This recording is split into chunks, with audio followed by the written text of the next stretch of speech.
ঈদ উল আজহা আসতে আর মাত্র কয়েকদিন বাকি ছিল, তাই রাফি খুব উত্তেজিত ছিল। তার বাবা তাকে গরুর হাটে নিয়ে গিয়ে গরু কিনে দেওয়ার প্রতিশ্রুতি দিয়েছিলেন। বিকেলে রাফি, তার বাবা এবং বড় ভাই একসাথে পাশের উপজেলার গরুর হাটে গেল। হাটে ঢুকেই রাফি গরুর ডাক, মানুষের ভিড় এবং ব্যস্ত পরিবেশ দেখে অবাক হয়ে গেল। হঠাৎ রাফির চোখে একটি শান্ত স্বভাবের সাদা কালো গরু পড়ল, আর সে গরুটিকে খুব পছন্দ করে ফেলল। রাফি তার বাবাকে গরুটি কিনতে বলল, আর বাবা বিক্রেতার সাথে দরদাম শুরু করলেন।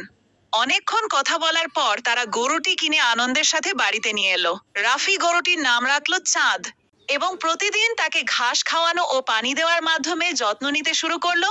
ঈদের আগের রাতে রাফির মন খারাপ হয়ে গেল, কারণ সে চাঁদের প্রতি অনেক মায়া অনুভব করছিল। পরদিন ঈদের নামাজ শেষে পরিবারটি শ্রদ্ধা ও ধর্মীয় ভাবগাম্ভীর্যের সাথে কোরবানি সম্পন্ন করলো। পরে কোরবানির মাংস গ্রামের গরিব মানুষের মাঝে বিতরণ করা হলো। আর সবার মুখের হাসি দেখে রাফি ত্যাগ ও ভাগাভাগির আসল শিক্ষা বুঝতে পারল।